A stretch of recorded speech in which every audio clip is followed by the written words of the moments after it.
Madilim, tahimik, at animoy walang nakatira.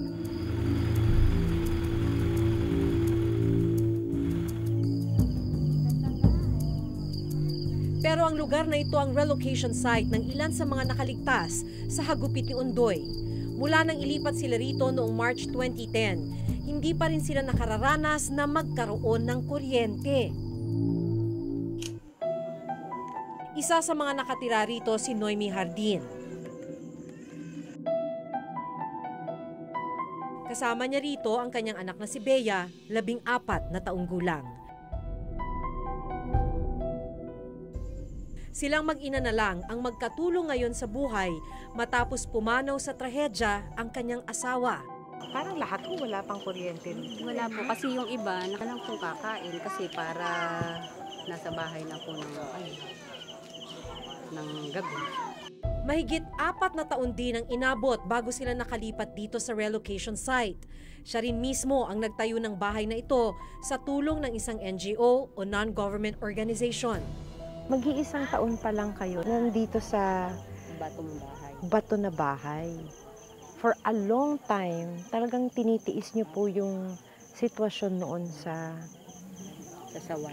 sawali. Tapos hanggang ngayon, wala akong kuryente. Sa ngayon ay wala pa ring trabaho si Noemi. Sinubukan niyang magtayo ng karinderya, pero ninakawan daw ito. 2 taon ring natigil sa pag-aaral ang kanyang anak. Kasi po kulang sa financial. Siyempre po, wala pa akong itutustos sa kanya kaya stop muna. Kinuna namin ng payag ang lokal na pamahalaan ng Tanay Rizal para alamin kung bakit hanggang ngayon ay hindi pa rin nakakabitan ng kuryente ang mga nasa relocation site. I-work out yan ng munisipyo, no? Dahil kasi yung pag-aanohan ng mga poste, yung right of way pa. Alam naman pag kumukuha tayo ng right of way, medyo may problema.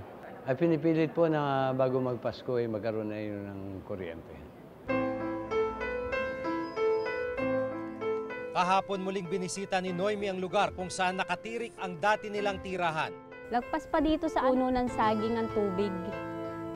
Kasi balaki, nasa bubong na nga kami. Parang dagat ito, maputik na yung tubig niya tapos may kasama ng mga burak.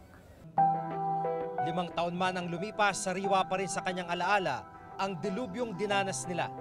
Lahat na ng mahal ko sa buhay naanod na. Mga bandang tanghali, may dinalang patay doon. Akala ko ibang tao yun, yung pala nanay ko. Nakabalot na siya sa kumot.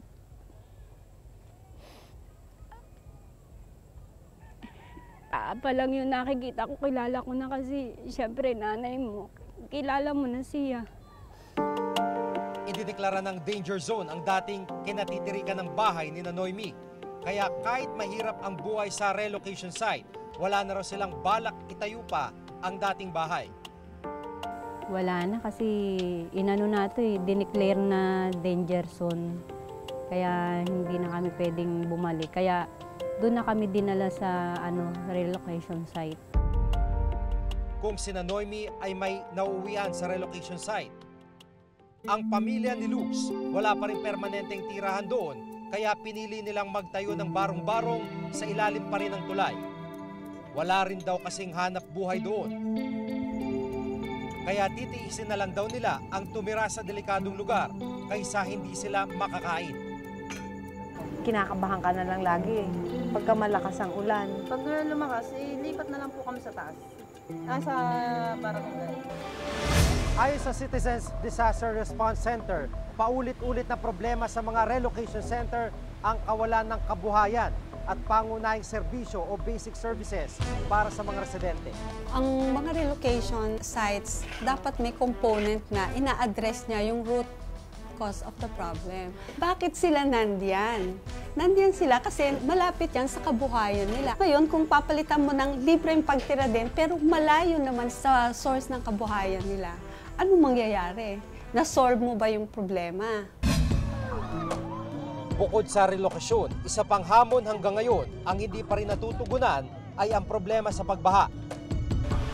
Matapos ang Ondoy, Isa sa ginawa ng gobyerno ang rehabilitasyon ng Laguna Lake. Katabi lang ng Tanay Rizal ang Lawa. Ang Laguna Lake ang dapat na dadaluyan ng tubig baha mula sa kabundukan ng Sierra Madre.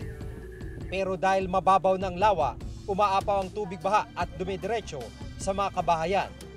Ito ang lumamon sa mga tirahan ni Noemi at Luz. Yun namang sa mga rivers at tributaries, kailangan i-rehabilitate mo at i-protect mo yung mga ilog. Ibig sabihin, hindi nababara, walang mga basura, walang mga informal settlers. Kailangan yan, meron talagang maayos na lagusan yung tubig.